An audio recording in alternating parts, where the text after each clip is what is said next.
12ನೇ ಶತಮಾನದಲ್ಲಿ ನಮ್ಮ ಬಸವಣ್ಣನವರು ಹೇಳಿದ ಕಾಯಕವೇ ಕೈಲಾಸ ತತ್ವದ ಪ್ರತಿರೂಪವೇ ನಮ್ಮ ಪ್ರಧಾನಮಂತ್ರಿಗಳು.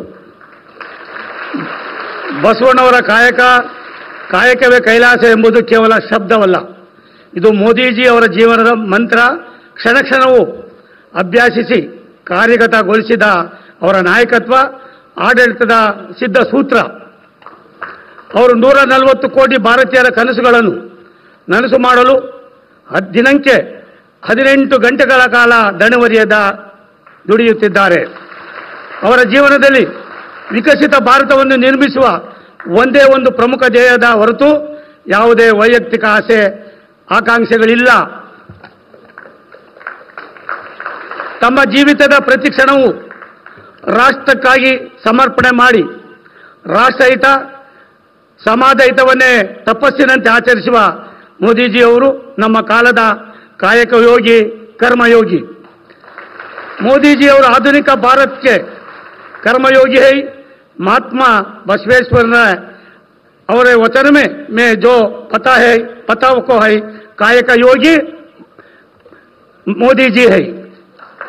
We can see work is worship in Modi ji life.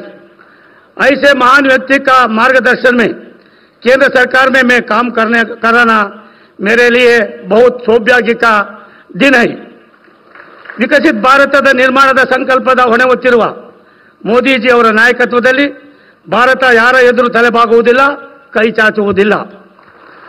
ದುಷ್ಟ ಉಗ್ರರನ್ನು ಹುಟ್ಟಡಗಿಸಲು ಸರ್ಜಿಕಲ್ ಸ್ಟ್ರೈಕ್, ಏರ್ ಸ್ಟ್ರೈಕ್ ಅಲ್ಲದೆ ಆಪರೇಷನ್ ಸಿಂಧೂರದಲ್ಲಿ ತೋರಿದ ಪರಾಕ್ರಮ,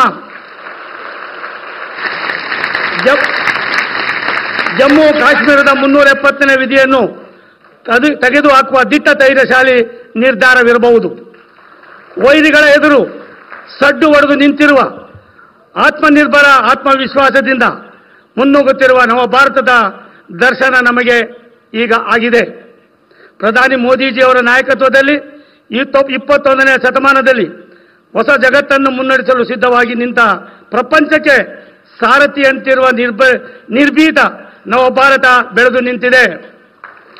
ಕರ್ನಾಟಕವು ಸಂತರ, ವಿದ್ವಾಂಸರ ಮತ್ತು ತತ್ವಜ್ಞಾನಿಗಳ ನಾಡು ಎಂದು ಕರೆಯಲು ಹೆಸರಿಸಲಾಗಿದೆ.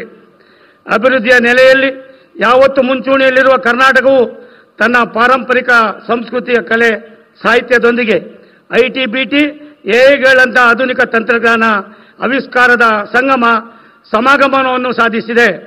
ಬೆಂಗಳೂರು ಭಾರತದ ಸಿಲಿಕಾನ್ ಸಿಟಿ ಆಗಿ ಪ್ರಸಿದ್ಧಿಯನ್ನು ಪಡೆದಿದೆ. ಭಾರತ ಜನನಿಯ ತನುಜಾತೆಯ ಕನ್ನಡ ಮನಸ್ಸುಗಳು ತಾಯಿ ಭಾರತೀಯ ಹೆಸರನ್ನು ವಿಶ್ವ ಮಟ್ಟದಲ್ಲಿ ಬೆಳಗಲು ಕಾತರರಾಗಿದ್ದಾರೆ ಪ್ರಧಾನಿ ನರೇಂದ್ರ ಮೋದಿಜಿಯವರು. ಭಾರತದ ಅಭಿವೃದ್ಧಿಗೆ ಹೊಸ ಭಾಷ್ಯ ಬರೆದಂತ ಶ್ರೀ ನರೇಂದ್ರ ಮೋದಿಜಿಯವರು ನಮ್ಮ ಕಾಲದ ನಿಜವಾದ ಸಂತ, ದಾರ್ಶನಿಕ ನಾಯಕ. ಗೌರವಾನ್ವಿತ ಪ್ರಧಾನಮಂತ್ರಿ ನರೇಂದ್ರ ಮೋದಿಜಿಯವರನ್ನು ನಮ್ಮ ಬೆಂಗಳೂರು ನಾವು ಹೃತ್ಪೂರ್ವಕವಾಗಿ ಸ್ವಾಗತಿಸುತ್ತೇವೆ. ನಾಡಪ್ರಭು ಕೆಂಪೇಗೌಡರು ಕಟ್ಟಿರುವ ಬೆಂಗಳೂರಿಗೆ ಆಗಮಿಸಿರುವ ಆಧುನಿಕ ಭಾರತದ ಕನಸುಗಾರ, ವಿಕಸಿತ ಭಾರತದ ವಿಶ್ವನಾಯಕ, ಕಾಯಕ ಯೋಗಿ, ಹೆಮ್ಮೆಯ ಪ್ರಧಾನಮಂತ್ರಿಗಳಾದ ಶ್ರೀ ನರೇಂದ್ರ ಮೋದಿ ಅವರಿಗೆ ನಾವೆಲ್ಲರೂ ಎದ್ದು ನಿಂತು ಅವರನ್ನು ಸ್ವಾಗತ ಮಾಡ್ತಕ್ಕಂಥದಕ್ಕೆ ತಾವೆಲ್ಲರೂ ಕೂಡ ಎದ್ದು ನಿಂತು ಸ್ವಾಗತಿಸಬೇಕು ಅಂತ ತಮ್ಮಲ್ಲಿ ನಾನು ವಿನಂತಿ ಮಾಡಿಕೊಳ್ತೀನಿ.